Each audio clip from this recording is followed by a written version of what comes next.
Hello, my name is Jake Jones. This is episode 7 of Out of the Woods. I'm here with my friend Ian Wyllie. Ian, thank you for coming, brother. Thank you for having me. This is I've actually been looking forward to this since you reached out to me and asked me if I wanted to. So Same. No, big time same. We were shooting the shit, catching up a little bit before we started recording and stuff. And I remember you asked me the other day, like, is there any topics or anything like that? And I was like, no, we're just gonna hit the ground running. But like, yeah, basically, welcome to Out of the Woods. Just gonna share, what we were like before we quit drinking. Right The changing point, like the turning point of why we ended up changing, and then what I like to focus on too, and like I mentioned before we started recording, was like things that we wish we could have heard ahead of time, and things that we think, especially anything that we think will help.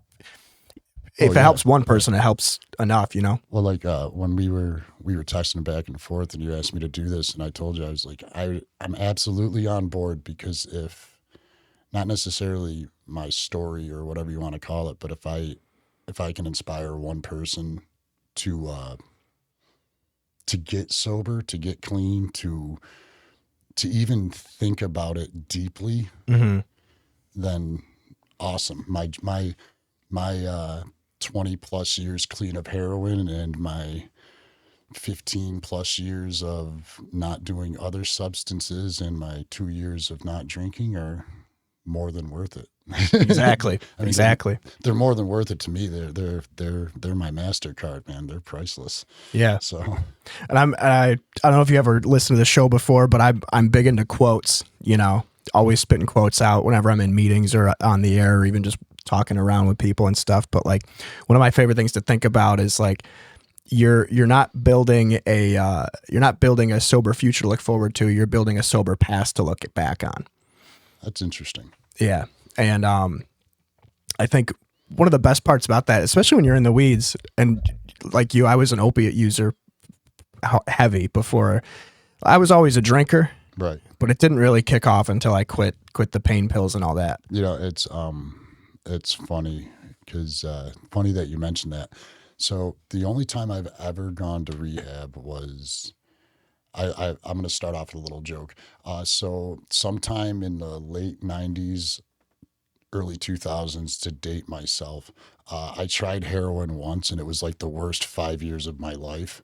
But I used heroin on and off and all that. And then finally, the last time I was using, I remember I told my mom, I was like, I can't walk away this time. I need help. So I went to rehab for 9 days. That's it, 9 days. And out of all the people I used with, I hope now that I've lost touch with all of them, but I hope they're all clean. But I was the one that maintained my clean time the longest. But sorry, my brain's a little screwy. You're totally good, brother. But yeah, I actually learned after getting out of rehab that the majority of opiate users turn to alcohol because alcohol stimulates the same receptors in your brain as opioids do, and which makes sense why a lot of opioid users turn to alcohol and drink to excess. Yes, excess. Yeah. But so yeah, back then, like, I was always a drinker too. So like, if I was like, okay, quit drinking because I'm doing dope, not because I quit drinking.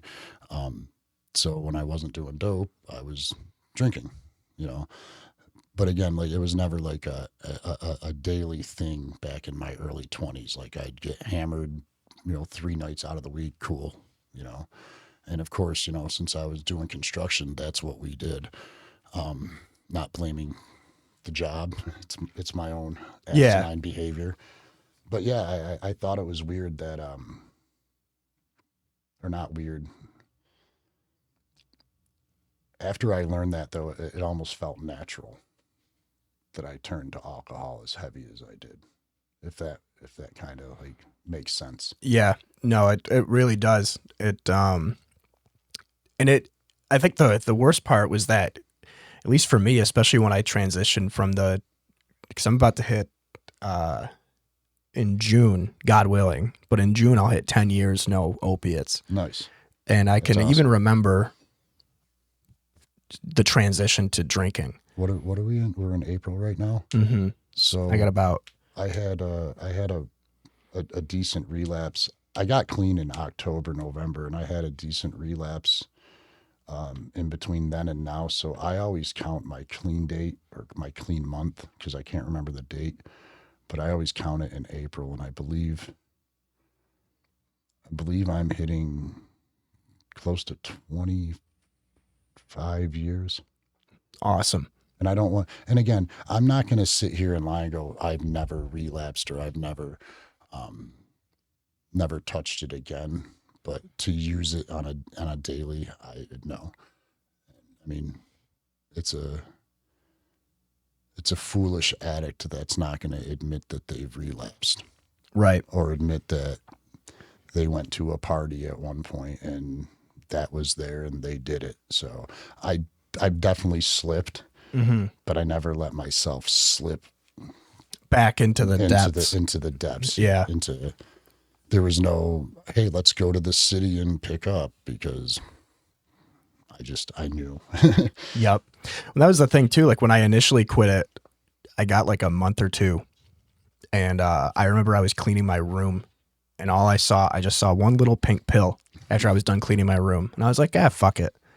But I ended up, it was another 3-week skid after that, and then finally the final the final confrontation happened where I didn't have a choice, but to stop then. That's how I feel like that's how I got with alcohol, with myself. Like there was no, my brother, he's not my biological brother, but he would always like harp on me, like, you need to quit smoking, and I would just light one up and screw you, Mm-hmm. like, that's gonna have the opposite effect. And he would be the one to be like, you really should quit drinking and da da da. And of course, it's like, you were an addict too, dude. You know that this is not gonna work. That's not gonna work on me. You'd be better off going, yeah, dude, keep drinking, man. And that might work. Yeah. But yeah, I got to that point with booze by myself to where, as we were saying before we started rolling, it's not a fun life being so drunk by the time you get home from work that you can't even go hang out with your friends. Exactly. Because now you're just depressed because you're by yourself, and what's an addict to do but continue using? So, if you want, I'll run down the story real quick as to like how I came to quit. So I'm going to start off by saying I had a absolute horrible relationship with my father. I don't like using the word hate because that is a very extreme emotion, but I was sitting on my couch gaming on July 6th, and that's the anniversary of a very close friend of mine's death. And I'm talking to my buddy who was sober, as we're gaming, and I'm talking to him about my friend Nathan that had passed away. And my mother, she's in her 80s. She lives with me, and her phone rang, and she's having a conversation. And finally, I took my headset off, and I just turned and looked at her and said, "Is my dad dead?" Like that cold. That's how much I don't love this man. And she goes, "Yes, Tom's dead." I put my headphones back up, and before my friend could give his condolences, I said, Don't want to hear it. Don't care. I'm sorry for the people that knew him differently, but I don't care." And so that was July 6th, 2023. And for years, I said when he passed, a lot of my demons would go with me or with him. And so as the months progressed, it does hit you losing a parent, whether you have a good relationship or not. It's I don't want to say it's traumatic. I guess depending on the relationship, it could be, but it gives you a lot to reflect on, in my opinion. And I was just thinking, like, whether it was in the back of my head or not. And fast forward to December 31st, I got home from work, and I didn't want to drink. I didn't want to. I knew I didn't want to. And I walked in my house, and there's a bottle of wine that a friend of mine had given me for my mother for Christmas. And I popped it open. This is probably like 9:30, 10 o'clock. I popped it open. I hate wine, by the way. I absolutely cannot stand wine. So I started drinking it, and about halfway through the bottle in about 20 minutes, it's 3 glasses, 4 glasses. You should feel that. Mm-hmm. You should. Normal person should. And I looked at the time and I was like, if I time this right, I can drink the rest of this bottle of wine and get down to the store before they close at midnight and buy the rest of my booze to actually get hammered. So that's what I did. And I drank until about 3 a.m, sitting on my couch by myself. And I'm not going to get into it, but I did some stupid stuff, just sitting there. And I woke up the next morning and I was just ashamed. I finally got to the point that I hated myself enough to have that hard conversation with myself. So I went for a ride, and in my little sports car that I bought with my inheritance from my father to kind of honor him. And I remembered thinking, dude, if you keep going and keep drinking, you're gonna wrap this little BMW around a tree one night. Are you okay with that? Like, are you cool with that? And no, of course I'm not cool with that. It's my dream car. I've wanted one since I was 16. So I drove to Burger King and I had a Whopper with cheese and a classic patty melt. That's to me, that's how sobering your realization has to be, folks, that you can remember almost 3 years later what you ate when you had the hard conversation with yourself. And I thought to myself, you've worked all your life not to be your father, not to be that guy with the bad temper that swings first and then blames the person he punched for punching them, or just genuinely being an abusive, can I swear? Yeah, of course. Just an abusive piece of shit, mentally, physically, in almost all aspects. And I remember sitting there and I thought to myself, you found out on the 6th of July that your father was dead. He was dead for close to 3 or 4 days in his bed before he was found. That's how little, I don't want to say people thought of him, but that's how little of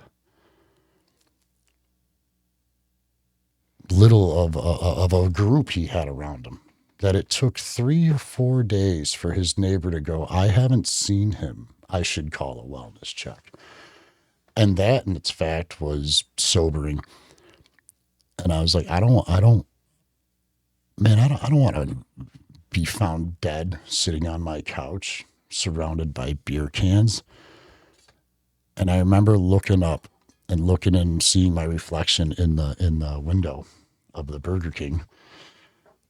And I said to myself, dude, you got 2 fucking choices, man. You either quit drinking or you die. And that was it.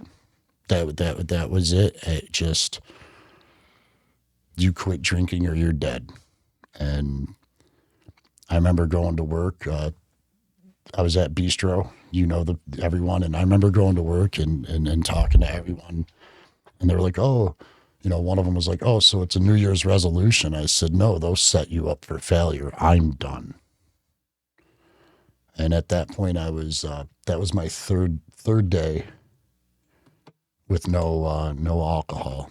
And I went home and sat on the couch after my shift, and my cat ran up to me and she sat in front of me, and I pet her and I looked down at her. I said, I was like, we're on day 3, Boomer.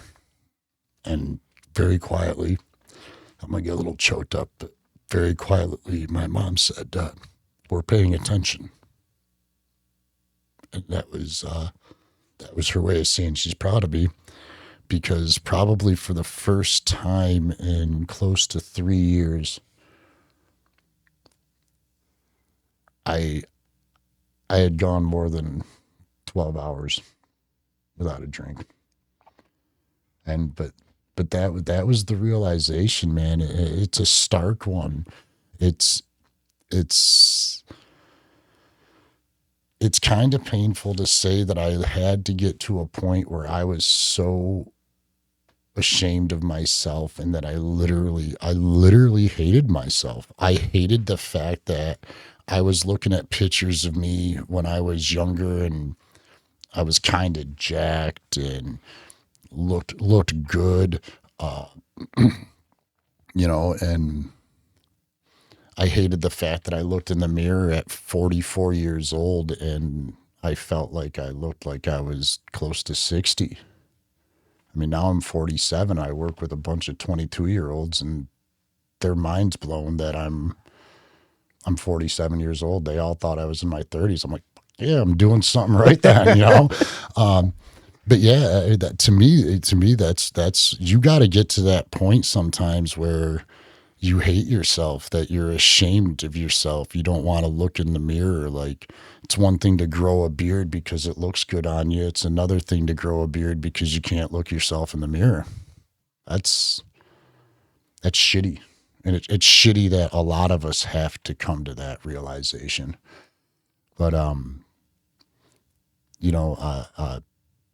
I can honestly say, yeah, I definitely had to like relearn how to love myself and love myself, which just sounds so cliche, but it's so true. Like, and I'm back to that point. Like I'm in the gym 3 to 5 times a week. I eat cleaner just because it makes me feel better, and I actually want to take care of myself.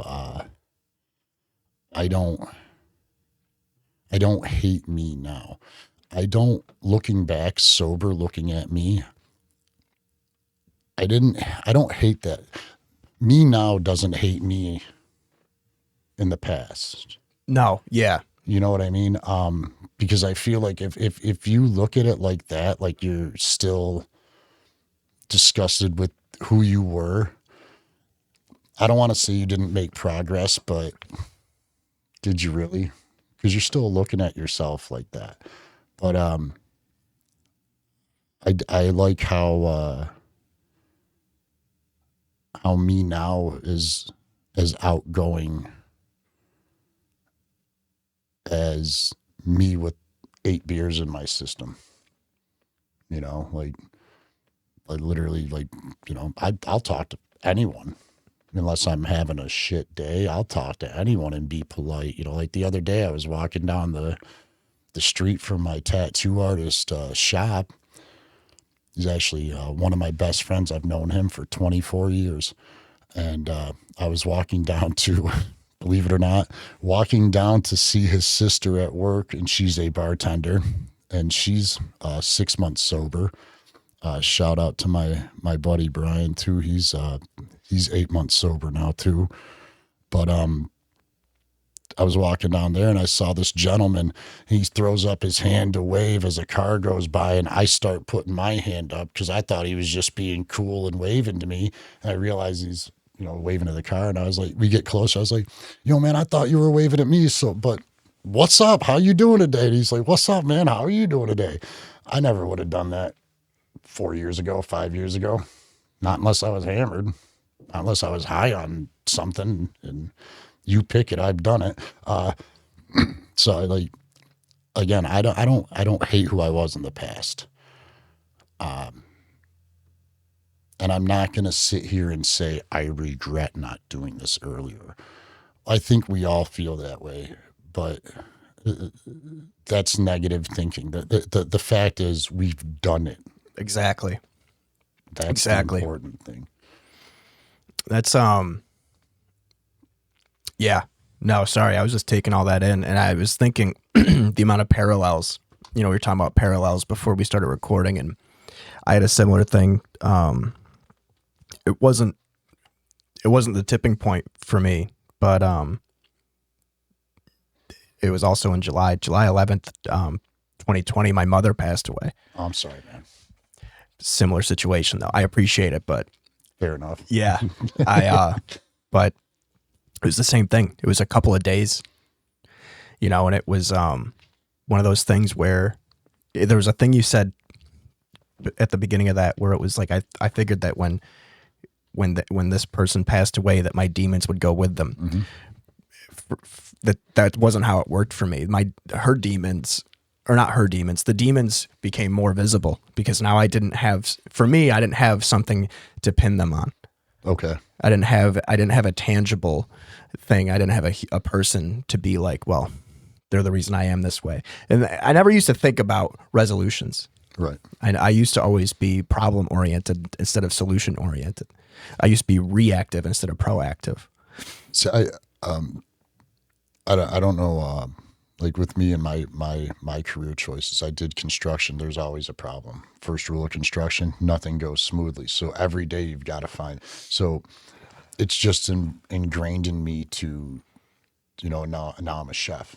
Same thing. First rule of the kitchen: nothing goes smoothly. So years of that mental abuse, quote unquote, and I mean that jokingly, but I think that made me look at solutions for things around me, but not me.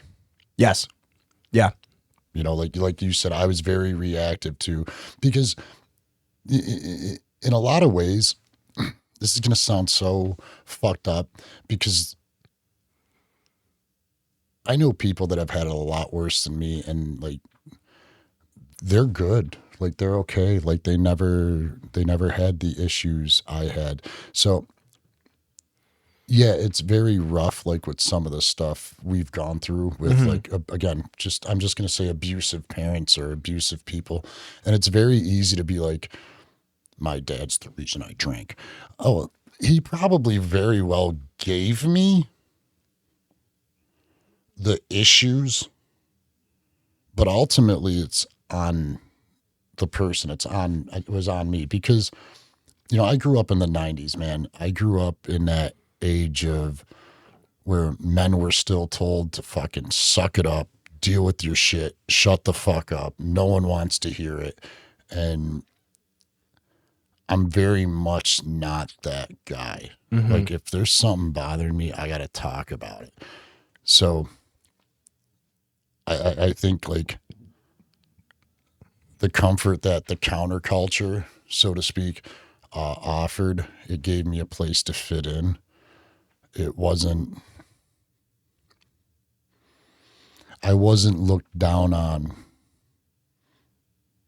you know, for being abused, or I wasn't pitied for that or whatever. And, you know, again, like, there's hippies are good people. But, you know, ultimately, like, I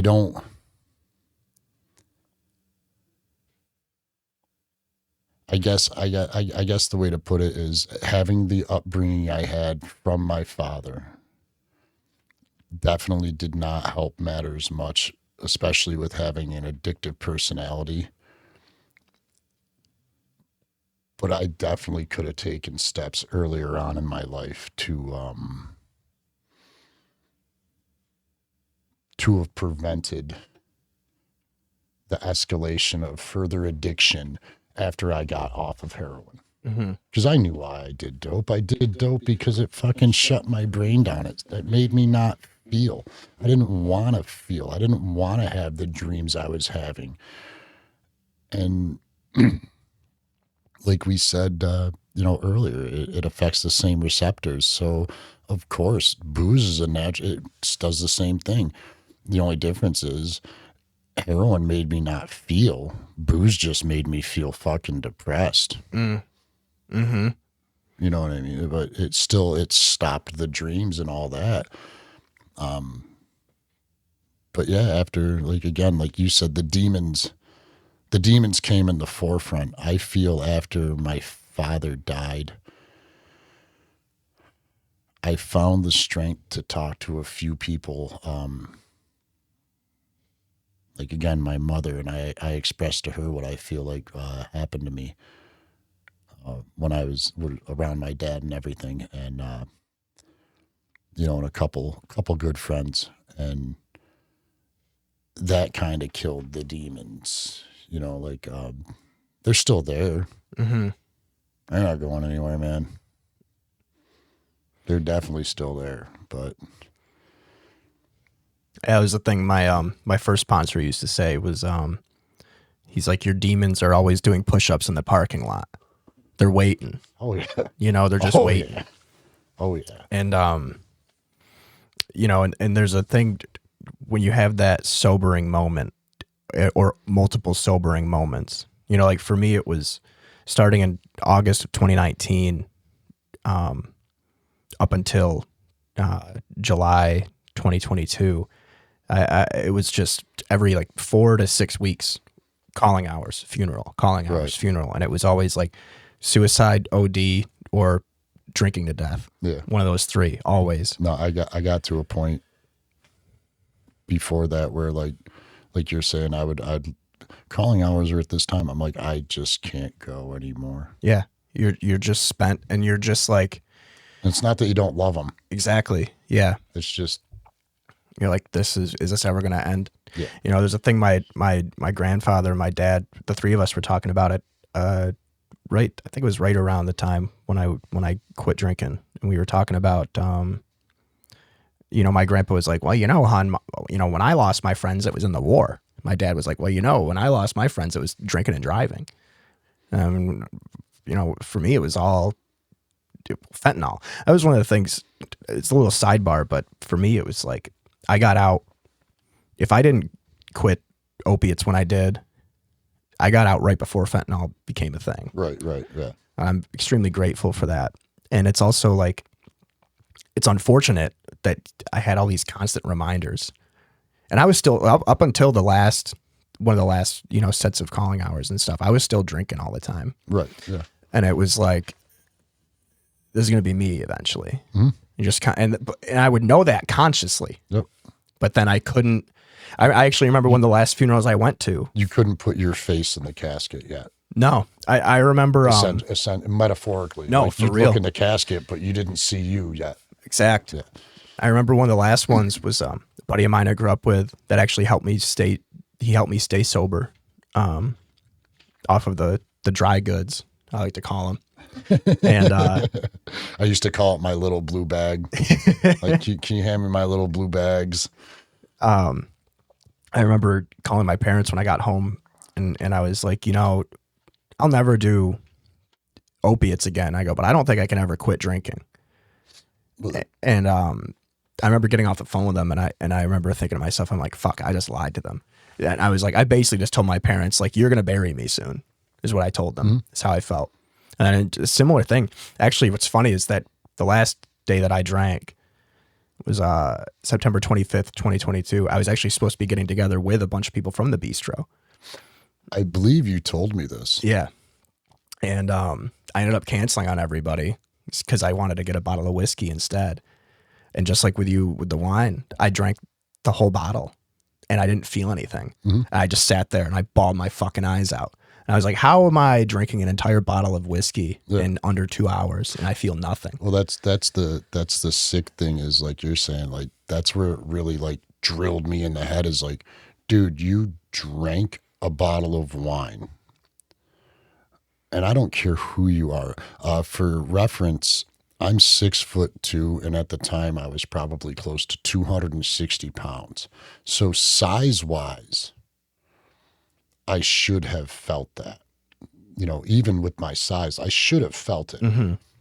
And I was still coherent enough to get in my car and drive 5 miles one way to the store to buy a 4-pack of 16-ounce, 8% Big Little Things, 2 16-ounce, 6.5 Hazy Little Things, and I think, not my finest moment as far as liquor-wise, I think I bought 2 10-packs of, I bought one of the 6 packs of Fireball, which are like, they're about 3 shots a piece, and I bought a 10-pack.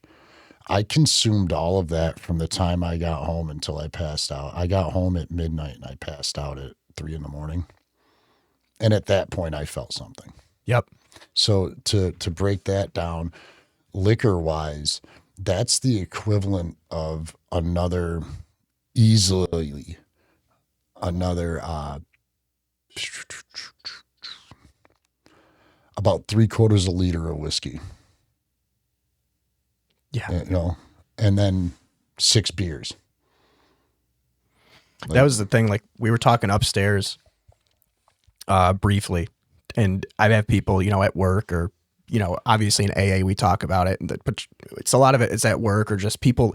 You said something earlier, like people that only know me now. Like Damien is one of those people. Damien knew me vaguely when I was drinking. Yeah, see, Damien knew me when I was drinking. Yeah. Obviously. So he knows, like, when people make, oh, you can have one. He's like, no, he can't. Yeah. Because he's seen me have one on Wednesday of next week, and he knows 2 weeks later it's going to be 100. Yeah. There was a thing. Quote. One is too many. 100's never enough. I was just going to say that. That was one of my favorites. Yeah. That's hey, I don't go to AA now. I went again. I cold turkey. I've gone to one AA meeting, and I went when I was 6 months sober. A year to the day of finding out my father died. And I haven't gone back, but when I was in rehab for heroin, we did 3 meetings a day. Mm-hmm. And one of my favorite quotes, I'm not a Christian by any stretch of the imagination. I'm not a follower of Christ, however you want to put it. But to paraphrase like a quote, essentially is, what I have taught you as a child, you will know as a man. So what I learned as a child back in my getting out my rehab days, I know now. Yeah. I like that. I like that. I'm going to steal that. No, go by all means, man. By all means. Like I said, if one person can listen to me sit here and ramble about, and again, folks, I'm shot. I've done over 1,000 hits of LSD. There was a point in my life where a good night of using MDMA was 7 grams between me and one person. About the only drug I ever tried and didn't like was meth. I tried it once and turned around and did 2 bags of dope to come off of it. But yeah, I've done everything. So I'm a little punchy upstairs. But and ADD doesn't help either. So no. But yeah, if one person can sit here and listen to us, and hopefully it's entertaining, hopefully it's funny, and they're like, all right, I hope it inspires someone to turn their life around, because you can. Yeah, you can get through this shit. You can survive, because I'll tell you right now, if you looked at me 3.5 years ago and said you're gonna quit drinking, I'd have probably broke down crying and looked you dead in the face and said, I'm going to die a drunk. That's one of the things I was going to mention, was like, because the first time we met was at Dan Hall's going away party, but I was like, can you imagine going back, like Bill and Ted style? Oh, yeah. The two of us to be like, hey, guess what's going to happen? Yeah. It feels unbelievable. And that's why I like to say, like, I mentioned it, I think yesterday in a meeting, I mentioned like, we talked about step 12, which is, after having your spiritual awakening, you try to carry the message to other alcoholics and help everybody that you can. Absolutely. And practice Absolutely. practice what you've learned in everything you do. And that's the whole basis. Like I actually even mentioned, I was like, I felt like I did the steps almost out of order. But when I saw the last one, which is like helping other people, essentially, that was like, no, this is why I have to do this. This is why I moved back home. I had every opportunity to stay in Philadelphia. Right. I loved it down there. But I was like, no, there's no better way for selfishly, both for myself to keep myself honest, but to also try and, rebuild some of the things that I helped destroy. Yeah. And being able to be used as an example, a good example, rather than like a cautionary tale. Yeah. It's the thing I always told people was like, I was like, I'm never going to be the golden child. I go, I'm a cautionary tale with shoes. Yeah. That's what I tell people. Like, like the old sayings, like, snake can shed its skin, but it doesn't change. A zebra doesn't change its stripes. Well, I always tell people I'm the black sheep of the family. The only difference is I like to keep my fleece clean now. I'm still the black sheep. I'm still, I'm the tattooed punk rocker who still, when it comes down to it, I don't fucking care. It's my way or the highway. Unless you're one of my two sisters, my mom, or someone I'm extremely emotionally attached to, and truly can say that I love you. Ultimately, like I'm still that dude, just clear-headed. Yeah. And I'm okay with still being the punk rocker and all that. And like, kind of like you're saying, like I try to help people, and I've had people like, I'll tell them stories and they're like, oh, it sounds like you're bragging. I'm like, I'm delivering a horrific story to you with humor, because that's how I cope now.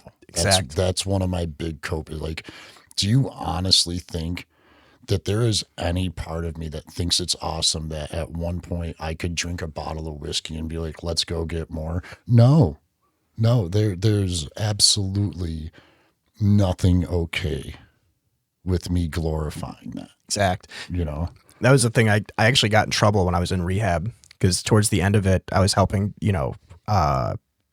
they had me, what's the word I'm looking for? They had me share my story, because they, sit down, you get like half hour, 40 minutes to just give your timeline of how you ended up where you're at. And I remember my counselor came up to me and he spoke to me and he goes, he's like, you did really good. He goes, but it sounded like you were romanticizing a lot of it. And I was like, well, I can't just be demure and depressed about it, because it led me to here.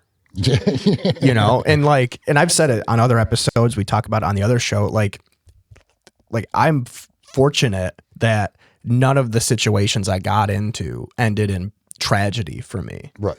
But like for you personally. For me personally. Yeah. And there's a story I've told before where, I ended up blacking out, and I came to at a house party in Cato with a bunch of people I didn't know. Never been to Cato before. Yeah, it's not. I live out there. It's not. You're not missing much. Like, I mean, you're really not. Good people out there. But yeah. But I remember I had to pay a guy. I remember I came to. We were driving golf balls in some dude's backyard. That's awesome. And I had to pay somebody $40 to drive me back to Oswego. And I was like, giggling and stuff while I was telling the story. And they're like, why were you laughing about that? And I was like, what else do you want me to do? I'm going to just beat myself up about it. Right. I was like, but it's another,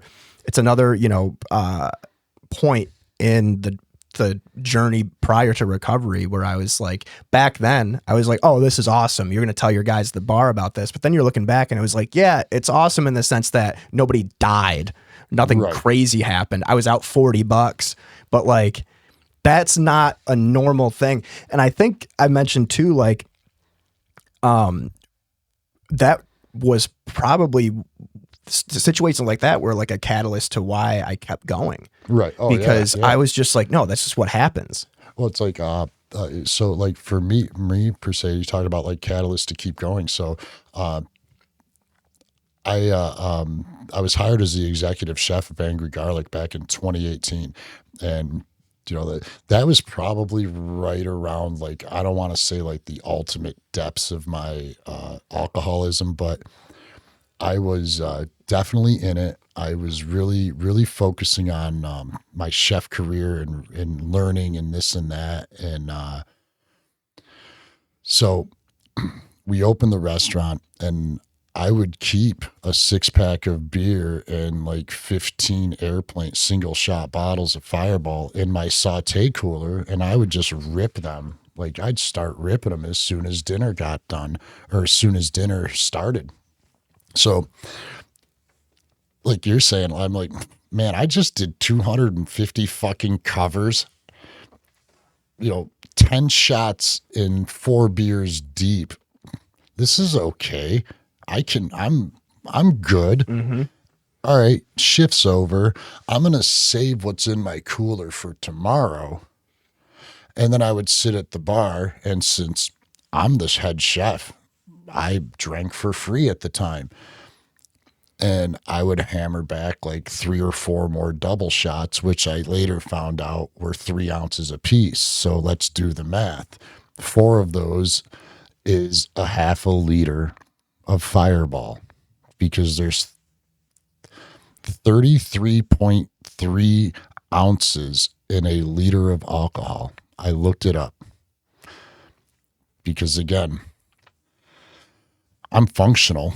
We can do this. So, and it's okay. It's okay that I drank almost, from 4 o'clock until 11:30, 12. I drank a liter of liquor, 4 beers, and then I went to the store and bought another 8 beers, 4 of which did not make it home. I would take the back roads home from Beeville to Wolcott so I could crush 4 beers, because in my head, I needed to be as drunk as possible when I got home so I could finish the rest of my beers, eat, get 3 hours of sleep, and get back to work.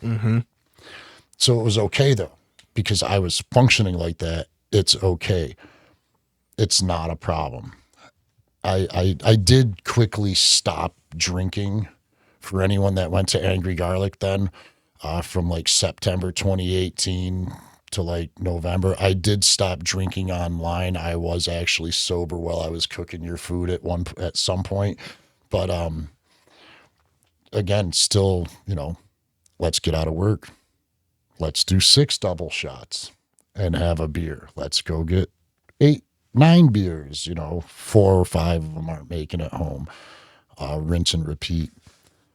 And, and then I got to the point where people were like, well, you drink a lot. And I'm like, well, if I admit I'm an alcoholic, denial is the sign of a problem. If I admit it, then there's no issue. Then it's not an issue. And chefs are supposed to drink. I was going to mention the industry part, because we're supposed to do that. It's acceptable for me to, and I'm not saying I did this at this time, but I have done it. But it's acceptable in the industry, or was at one time, for you to go into the cooler and cut a line of Coke out and get drunk during your shift, because that's what chefs do. We party. And I mean, I'll tell you, I've done a lot of partying, and I've partied with 30 chefs as a chef. It's a blast when you're there, but it sucks the next day. It's that chef's party hard, dude. And it makes me think of, there was a quote that I remember hearing. I remember seeing it. Maybe it was just a meme, but it was like, there's 2 things in life you should never trust. And it was like a skinny baker and a sober chef. Yeah. And that's how accepted it is. That's getting like thousands of shares, Well, look at Hell's Kitchen when they send them back up to their apartment. They've got, at one point, at least, I can remember they'd had like the Jaeger in the mini fridge for them, and there's beers already put out and this and that. And it's like, you're not doing anything to not glorify it. And I will say, after getting sober, and Damien can attest to this, I was frightened, man. Like when when I had to, sorry, we're kind of all over the place. No, that's perfect. This is perfect. This is how the noggin works. That's how the show goes. Don't, it's perfect. I was gonna say, don't do drugs, kids. But there would be times like when him and I worked at Red Sun together. He's like, I need you to come up with a banging special, man. You got to prove to these guys you can cook, that you know. And I like I did at one point. I remember confiding in him that I'm like, I'm not used to coming up with specials without being drunk. And the first time I had to write a menu, even though I was writing it with someone, you know, and they were the one pitching in ideas, and I just had to soundboard with them. At one point they looked at me and she goes, "Are you okay?" And I'm like, "Yeah, why?" And then it dawned on me, I had my hands up the sleeves of my shirt as we were talking about it, and I was rubbing my arms. And this is at least at this point close to a year and a half sober. And I realized that I was having this mild anxiety attack because in all my years of cooking and writing menus, you'd never been clean. Never did it sober. I always angry garlic, man. You guys have no idea. If anyone's eaten there, you guys have no idea the menus I wrote between 2018 and 2021. I was plastered drunk in half of them. I don't even remember writing until the next day when I would look at my book. And that food was killer, if I say so myself. You know what I mean? Mm-hmm. Hammered me came up with some good ideas. But you know what? Sober me makes better food, just because there's that little extra care, the thought process, the clarity. Mm-hmm.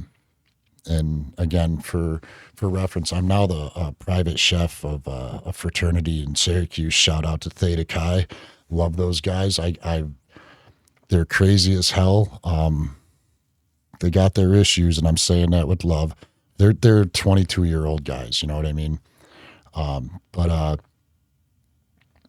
like they were like, "Man, your food's great." And I'm like, because I actually give a shit about what I'm doing. Like I care. And not that I didn't care when I was drunk, but now it's like a level of pride. Like it's humbling. You know what I mean? When you got 22 guys in a house and at least 19 of them are telling you that they really enjoyed dinner last night, you know, and I'm giving them what I would do at Angry Garlic. I'm giving them at what I would do at like any little like pub type restaurant I've worked at. They don't want fine dining. They've told me that, but it's that in itself is a sobering thought. Like, I will admit too, while I'm kind of talking about it,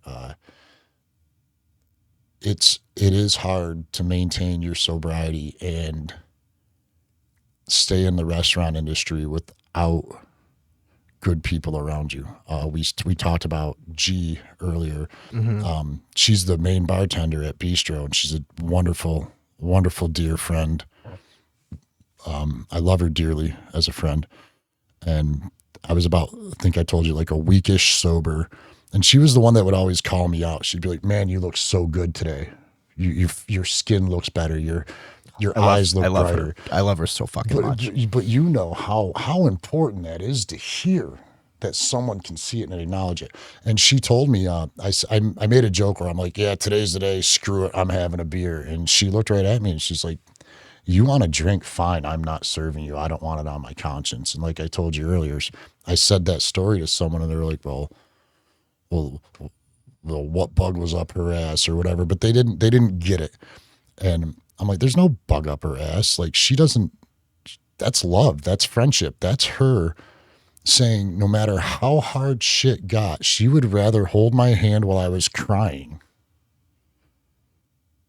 and listen to me than give me booze to drown my sorrows or whatever's bothering me. And so again, I went to Red Sun, and probably my second or third day, a couple guys were having drinks in the kitchen, and the head bartender there, she's like, "You want anything?" I said, "No, I'm sober. I've got about, at the time I was like 7 months sober." And she told everyone in the front of house that I was not allowed to be served. And there was one time I was going to get like a ginger beer, because that was my thing. If I had a rough night, Same. having a ginger beer. With the little toucan on it? The Goya? Goslings.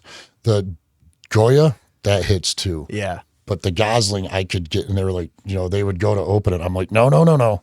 I open it because I want to hear the, Yep. I want the ceremony still. And the bartender, loved the dude, Alex, again, just great human being. He's like, I was like, "Let me get a drink." He goes, "What do you want?" I said, "Double shot of Lafroig." And he looked at me just dumbfounded. He goes, Are you serious? I'm like, "Yeah, dude."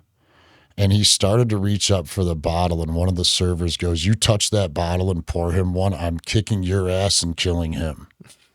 I was like, "Alex, I'm obviously kidding. I really," because at this point, I think I was like about a year. Mm-hmm. I'm like, obviously, I don't want it. But again, like you gotta, the support system. Like I told you, I didn't do AA's for quitters. That's a joke. It's a joke. It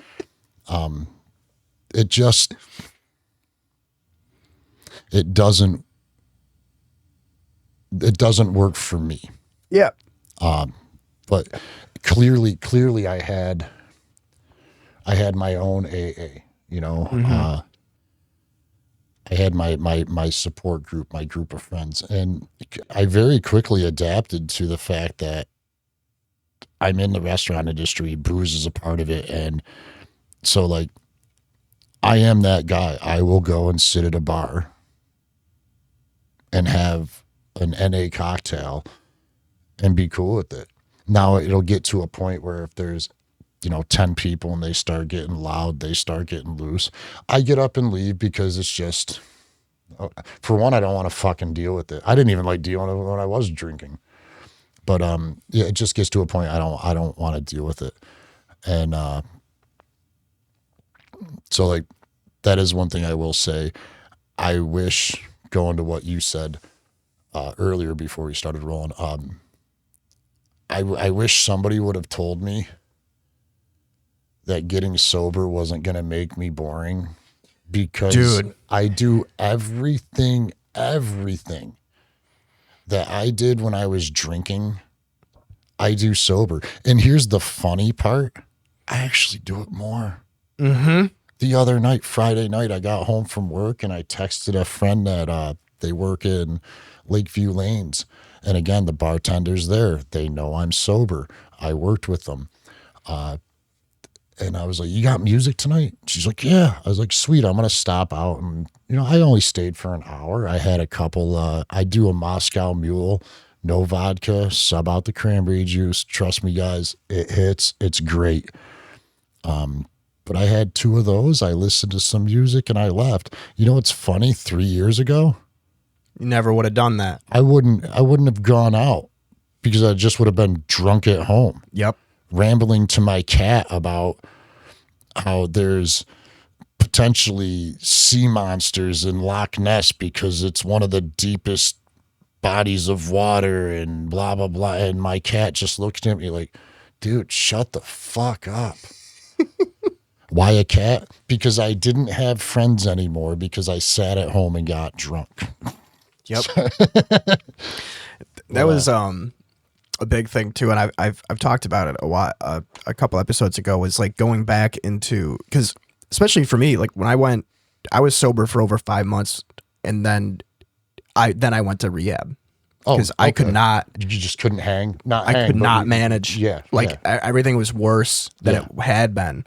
And see, I stayed sober for a week, and I looked at Damien and said, "I'm going to the gym with you." That's, yeah.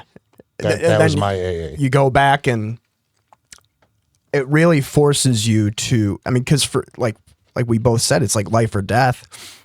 Oh, it absolutely It literally is. And I had to, that's why I started playing music again. I've been playing guitar since I was a kid. Right.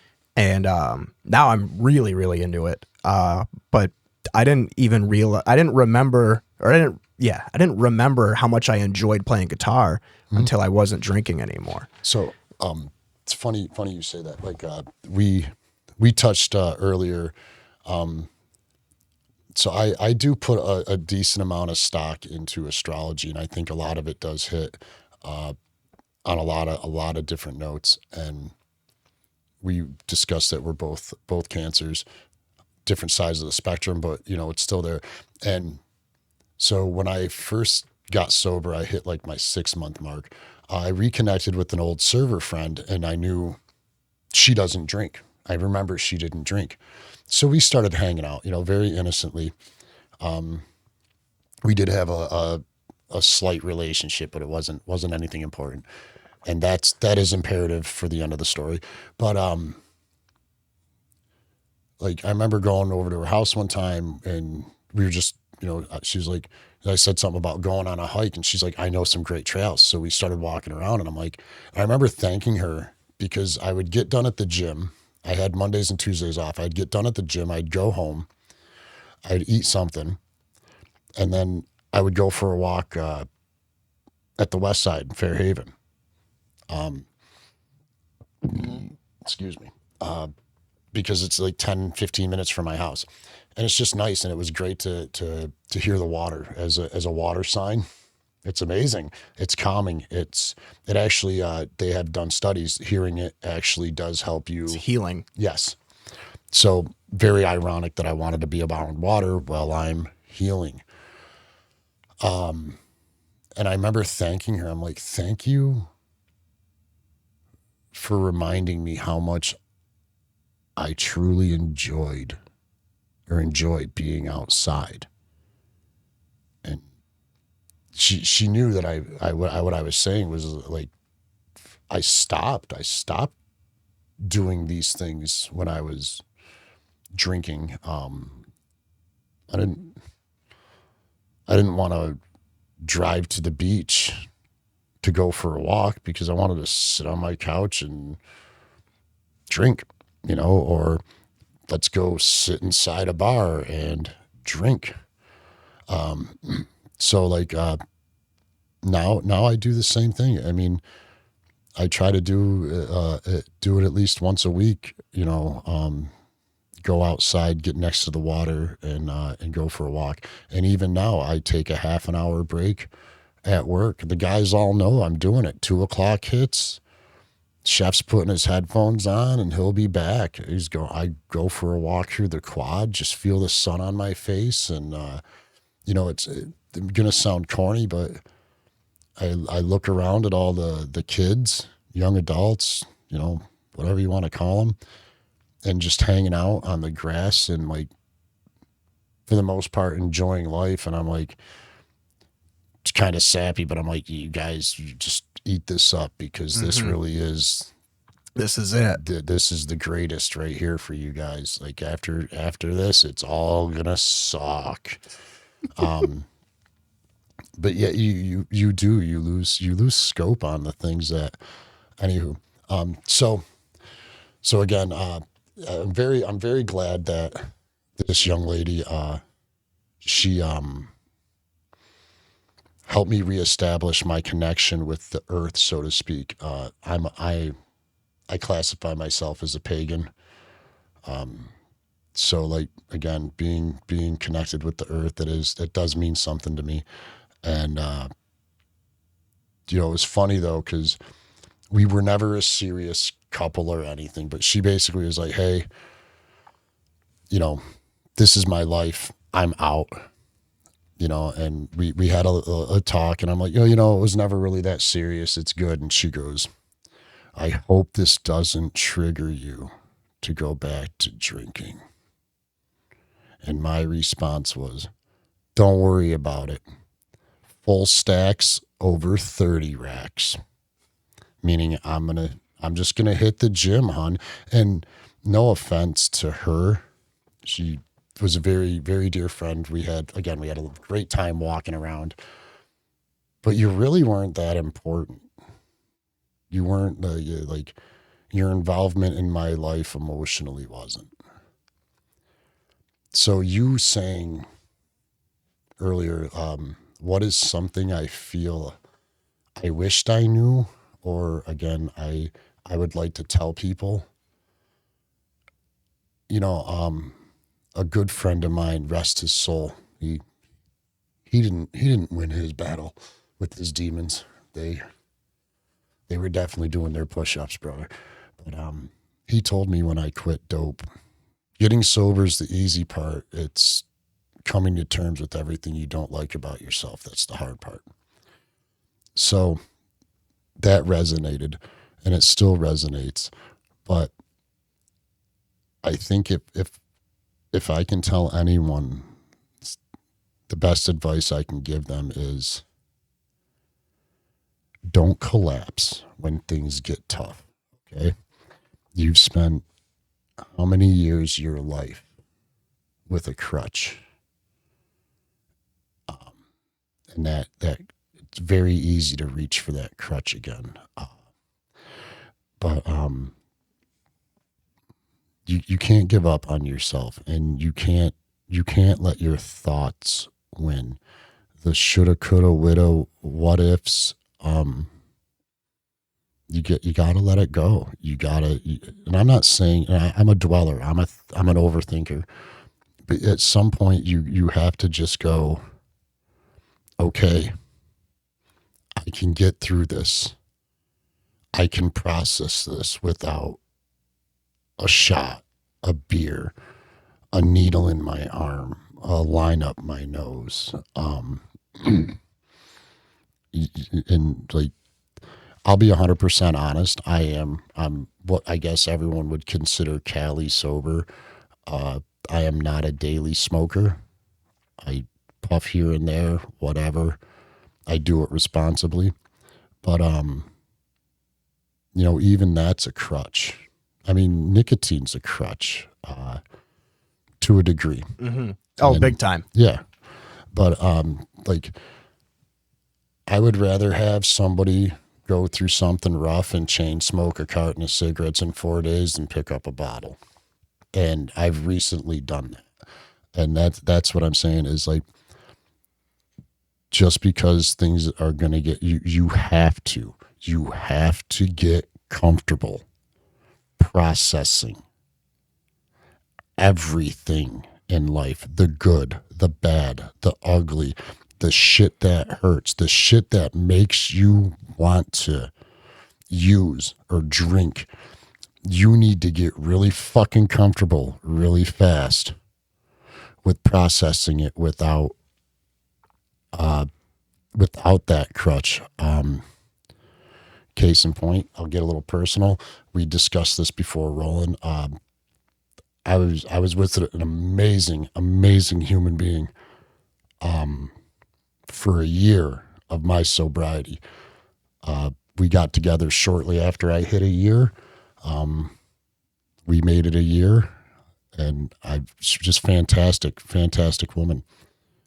And there were a couple times where we had a little spat or this and that, and I have a horrible temper, and just her presence, even if I was upset with her presence like helped me maintain and stay level. And there was one time I was pacing around her house, and she knew I was upset, and she knew I was upset at her or the situation.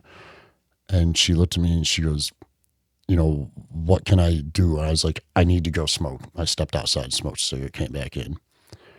And she said something to me, and I just responded with, I really want to have a drink right now, but that's not an option. Mm.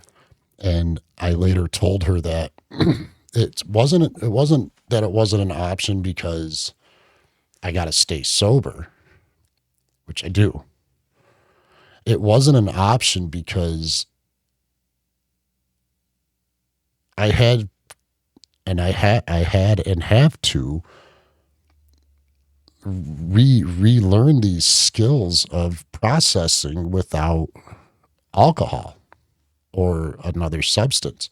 And I have to learn how to reprocess and control my emotions, because I remember looking at her and I said, in my head, I've punched your walls about 15 times. But again, like with her being as understanding as it was and is about everything I have been through, because I opened up to this person. Like I said, she knows more about me than my two male best friends do. And, like she knew that it was tough for me, and she stayed there. And you know what I mean? She didn't tell me to leave because I was in a bad mood. I woke up at halfway, in the middle of the night, and she's cuddling me because she wanted to, but because I was still there, and I was working through this shit for myself, but because of her, and same thing too. Like we split up. I mean, for the most part, it was mutual. I will 100% admit I definitely didn't want it to happen. I feel there's a decent part of her who really didn't want it to happen, but when you have somebody look at you and say that they want to focus on themselves, for themselves, by themselves, for the first time in their adult life, let alone their life, as an addict, as an alcoholic, if you can't support that, you're a piece of shit. So, I have to support that. I don't like I said, I don't agree with her decision, but I have to support it because that's awesome. That takes as much balls to work on you as it does to put down the bottle. Mm-hmm. And, again, this has been a wild trip because, as we set off the air too, you gotta learn how to process stuff, man. You gotta be quick about it, because if you're not quick about it, that demon doing push-ups, he's bringing you to the gym, and it ain't the gym you want to go work out at, and so like I told you, like a big reason this hit me so hard, is because for the first time in my life since I was in my teens, I was with someone and I'm feeling real emotions that weren't clouded by, oh, we were drunk and we hooked up, so let's just hook up, or let's just continue it, or, it wasn't fueled with just partying. Like it was real, and again, like if you to commit, in my opinion, and I've always felt this way since I got sober, you have to, the processing part, you have to get comfortable quickly with it, and you have to learn how to find healthy coping mechanisms. It was definitely not healthy of me to chain smoke a carton of cigarettes in 4 days, but at the same token, it wasn't a substance. It wasn't a narcotic. Yeah, we wouldn't be sitting here talking about celebrating years of sobriety between the two of us. Yeah. If I didn't. And again too, like one of my frat boys is like, dude, he's like, because I was just venting to him, and he's like, dude, just go home and get stoned out of your mind. And I looked at him, I said, why? I said, but that's the thing. I said, is I need to learn how to process it without just getting obliterated on something. Yep. Even if it is just weed. It could be anything. It's still a crutch. Like like for me, it's I quit smoking pot around November. Not completely. Dabble, just like you said, dabble here or there. We were actually talking about it upstairs before you got here. And it because it shuts off my spiritual gauge. Like, you ever play like an MMO and you get like a status effect, or RPG, you get a status effect that like wipes, like it feels like I'm silenced. Yeah. Is what it feels like. Yeah. And you got hit with the mage, what was it, Mage Smasher or Mage Masher on Final Fantasy? Yeah, exactly. Silences you, yeah. And it's not conducive it's obviously not conducive to my recovery, but it's just not conducive to me as a person. And but it can be a lot of things. You know, I had a big problem last year. It was a big problem with food. You know, I've had major issues both with women, you know, intimately, whether it was in person or virtually, Right. you know. And I think getting to a point of sobriety and then recovery and then like the self-awareness, it's almost like you have a parole officer built into your subconscious. At some point, yes. Yeah, because while you're doing something, I mean, even with video games, we both love video games. Oh, yeah. I can pick up. There's actually, I was joking about it at work the other day. There's a couple of video games that I love. They're some of my favorites. I cannot have them on my hard drive if I have shit to do.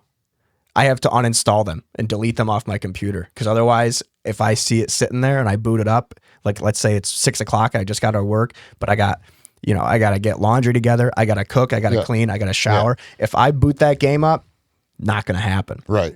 And like you have this level of, honestly, it's a level of self-respect to keep yourself away from these things that just drag you further and further away from yourself. You know, it's not hilarious, but it is hilarious that you bring that up, because that is something I kind of wanted to touch on is a level of self-respect.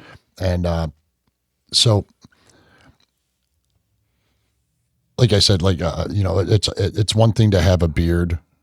We both have facial hair. You know, mine is a lot more nice than it would be 4 years ago. So, you know, it's that level of self-respect. I can look myself in the mirror to dial myself up, but you know, I don't want to say, I have always liked to think I was a good person, whether I was using or not, whether I was drinking or not. But at the same time, you know, you don't care. At some point when you're sober, this is another thing. You have to acknowledge the fact that you were not a bad person when you were using. You just did stupid shit. Mm-hmm. And you probably would not have done that stupid shit to excess if you weren't doing stupid chemicals. So, you know, like, I'm not going to get into it too much, but there's this person that works close by to me and we'll communicate once in a while.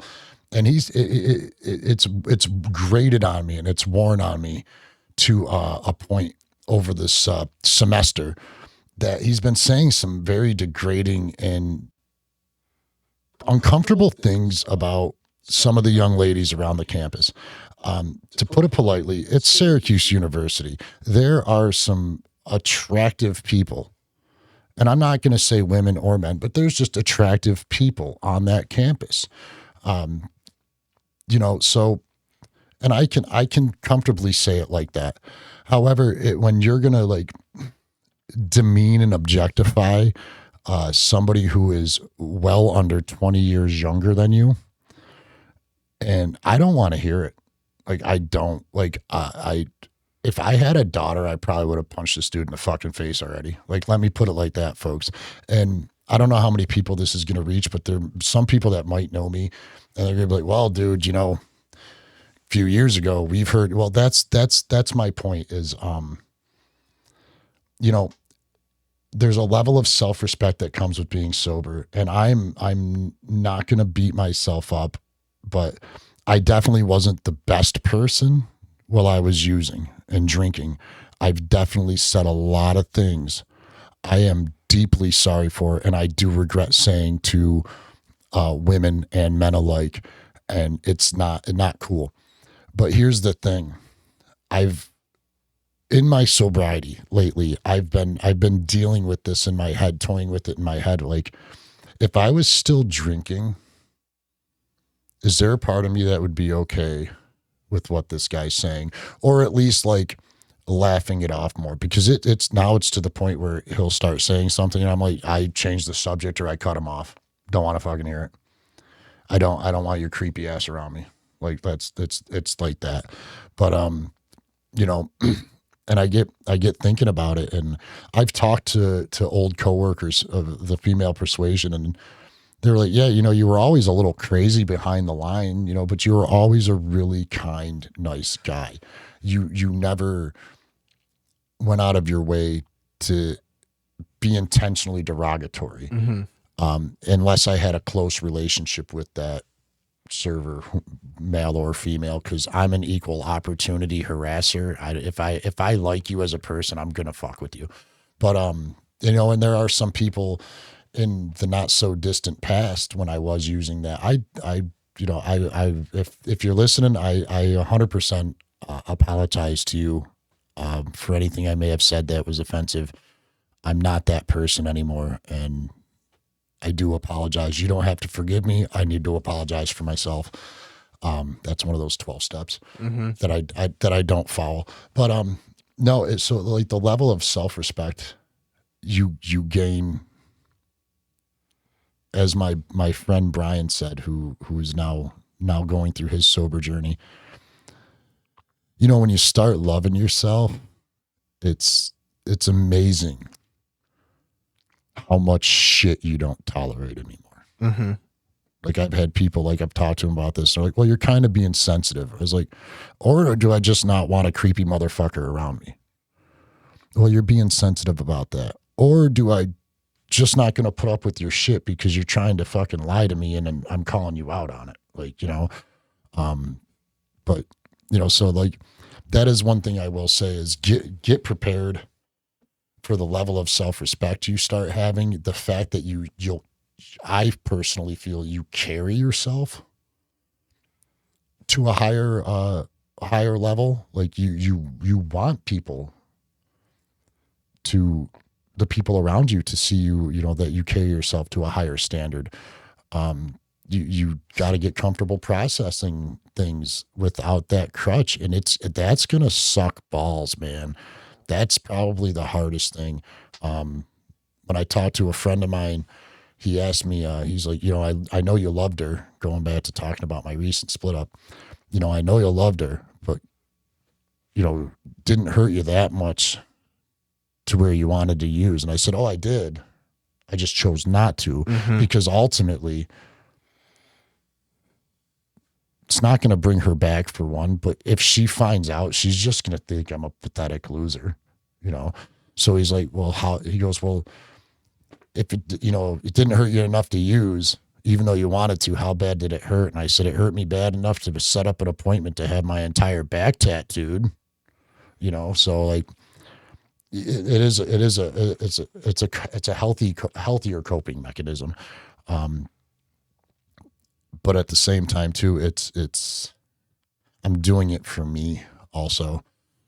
And I've had enough time to process all the bullshit that I've had to deal with over the past 2 years that, it's about time to spoil myself, to buy myself something nice. And that's the other thing too, man. Get used to having a couple extra bucks to buy the pair of Converse you've wanted for a while, or the new beard trimmer that'll help you line up nice, or the new microphone, whatever. I mean, that's an amazing feeling in itself too, is when you look at your paycheck and on payday, it's, you got paid $750 and 3 days later you've got $700. That's a great feeling. It's also a great feeling not seeing your overdraft get tanked because your car payment came out and you drank it already. Yep.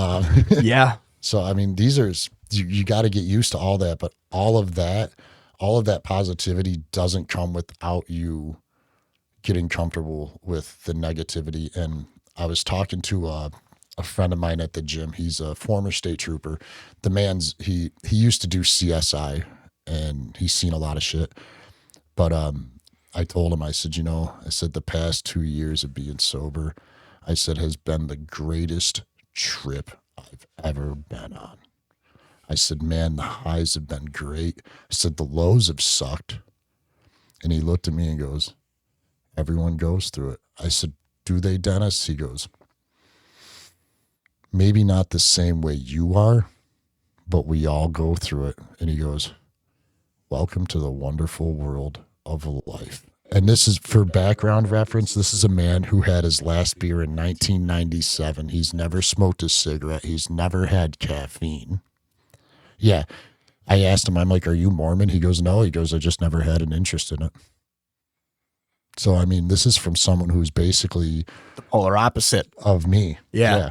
And it's weird that we get along, because I told him, I was like, man, 20 years ago, if you'd have told me that one of my best friends at the gym would be a cop.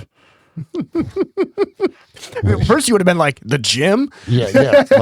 Well, I mean, 20 years ago, I used to lift. I did lift weights after I got off of dope and I lived in Florida. But no, I guess, and two, like I'm not gonna bash AA. I don't want to say it doesn't work for me. It's just not my thing. Like, to me, this is AA, dude. Yeah. Like, this is an AA meeting to me. The times that the random times you've messaged me and I'm sitting at work and I'm just like, all right, that's cool, man. Thanks. You know, like, it's not necessarily, because we may not even be talking about anything to do with addiction, you know, but it's like, all right, that was cool. Or, you know, all my friends that are former addicts and whatever, like, you know, cigarette break, we get outside off the line and we spend we'll spend 5 minutes, you know, talking about our heyday. And like you said, some people are like, you're glorifying your addiction. That's disgusting. And we're like, well, you never lived this life. So you don't get that we're laughing at the fact that we should be dead. And we're Exactly. not. That's why it's funny to us. It's not funny that, you know, you got so drunk you ended up in fucking Cato. No, that's fucking horrible. terrifying. Yeah, it's horrible. It's fucking awful. You know? It's not cool that one day I got so high on heroin.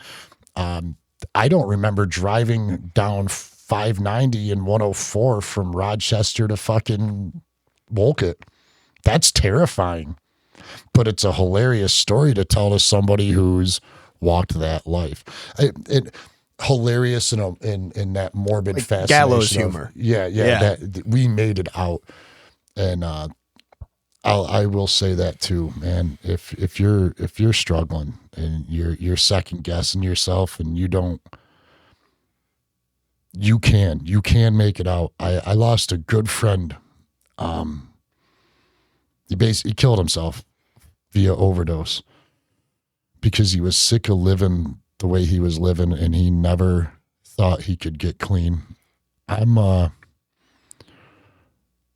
a 15-year everyday drinker, alcoholic, who never thought he would get clean.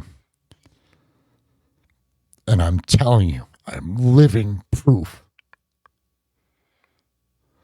You just gotta want it. And you don't have to be like me. You don't have to get to the point where you hate yourself so much that you gotta learn how to love yourself. But you gotta want it. You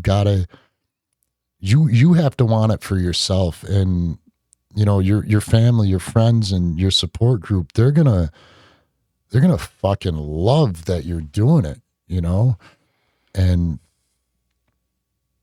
but you don't do it for them. Don't do it for the admiration. Don't do it for the pat on the back. Do it for you, because as we started off, you got two choices right now. If you're using, you're drinking, drugging, you really do have ultimately two choices. You either quit or you die. You might not die tomorrow. You might be 5 years from now, but that coffin's calling you. And none of us can outrun the Reaper, but we can at least keep him from knocking on the door a little longer. And I'd rather do that sober than sit on my couch hoping the next drink I take is the bullet in the gun playing Russian roulette, you know. And so please, you know, if you're struggling, reach out. You know, don't be afraid. I will say to any alcoholics that are struggling, that are listening, please do yourself a favor. I got very lucky. I was able to go cold turkey with minimal withdrawals. I credit that to my grandfather looking down on me and giving me the strength. I credit that to me getting into my higher power, which I'm a Norse pagan, so I credit a Viking god for giving me strength to realize that I was stronger than my addiction. But please, if you're an alcoholic and you're a very, very bad alcoholic, you need to look into getting help, detoxing, because I have friends that have detoxed and they were not aware that you have seizures.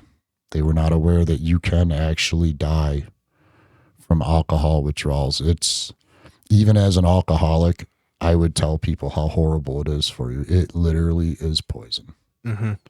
And you can die. And I'm not trying to scare you and be like, oh no, it's safer to keep drinking. No, it's not. The end result's the same. But if you're going to like get yourself to a point where you can either go cold turkey, or please get in touch with a medical professional, because it's scary. It definitely is scary, and it's not a mess you want to leave anyone cleaning up. So I don't know how we are on time. I've never done this before. No, so that's perfect. We're about an hour and a half, and that's probably the perfect way to end it right there, if I'm being completely honest. Right on, man. And I got the episode title. And no, this was just incredible, man. It's just awesome to have you in here. It's awesome to see you. Told you I was going to try to be, well, not try, but told you I'd probably be like your Theo Vaughn, man. So. This is probably the least I've ever spoken in this studio ever in my life. And I'm sorry. No, don't apologize. It was awesome. I was you had me in a trance this entire time, dude. It was just, thanks. Just so fucking proud of you. Thank you. Genuinely. Thank you. And just beyond happy about where we've both been able to end up. Well, I mean, that's the thing too, is again, AA's for quitters. I'm just joking. I 100% support anyone that goes through AA. Again, I have a dear friend. When her and I reconnected, she was 8 years sober, and she told me something while I was still drinking. She told me something that resonated, and I'm going to add this real quick because we talked about it. Was it's easier to get sober and stay sober than it is to get sober again, which is 100% true. Mm-hmm. And I struggled this past November. It was really, really rough time for me. And I was so hyper fixated on making it to 2 years that I lost track of what was really important. And I heard her voice in my head was, all you got to do is stay sober today. And I just kept repeating, one more 24. Yep. Because the longest you stay sober is 24 hours. And so there's just a string of 24 hours. But no, thank you so much for having me, dude. Sincerely, this was honestly a blast. Next time we do it, we should definitely have a couple cocktails. Or at 100% kidding. 100% kidding. That was a joke when I came in. I was like, I'm nervous. I had to have a beer before I came. You got me for a second there too, and I was like, "Uh-oh." Well, so like I said with like the whole closure conversation, these are the kind of people you want to have around you, as far as the support system. I went to have a closer conversation with the amazing woman I spoke of earlier, and I told her, I was like, I'm super, super nervous about this conversation. She goes, she was like, me too. I was like, well, I'm so nervous. I had a beer before coming over. This woman, tiny compared to me, stood up and said, "What?" And I looked at her, I said, "I'm joking." She goes, "You better be, because if you're serious, we're done talking already." Now that's love, that's support, because this is again coming from someone who never knew me drinking. They only know me sober. And but that's love, that's support. And those are the people you need to be around. You need to be around the people that will punch you in the face if they catch you slipping up. Yep. Literally and figuratively. Yes, literally and figuratively. And but again, man, thank you so much for having me. I'd love to do this again as long as it fits in the schedule. Of course. Maybe I'll write down some talking points so my brain isn't so I do get up at 5 a.m. on Yeah. my work days, so this is pretty. You're good, man. Yeah, this is getting to be dinner time for me. But hey, man, thank you so much. And again, anyone out there, please, pick up that phone. I don't care if you call the suicide hotline. There's someone. You're not alone. Like Jake let me know that. He told me well over 2 years ago, about 3-4 years ago, when you're ready, we're here. And it made me realize no matter how I do it, when I'm ready to get sober, I'm not alone. And for almost 2.5 years, I haven't been alone. There's always been someone to talk to. And again, shout out to my boys in Syracuse. You guys are fantastic. I hope I'm some type of a good influence on you. And shout out to my 2 good friends out in Auburn with their recent sobriety. I'm so proud of you guys too. And don't give up. Everyone, don't give up. You got one life. You can either live it, get busy living, or get busy dying. Exact. Well, so. Thank you for joining us. Thank you for joining me here. Yeah. This was Out of the Woods with Jake and Ian. Thanks, guys. Hope you guys have a great day. Later. Later.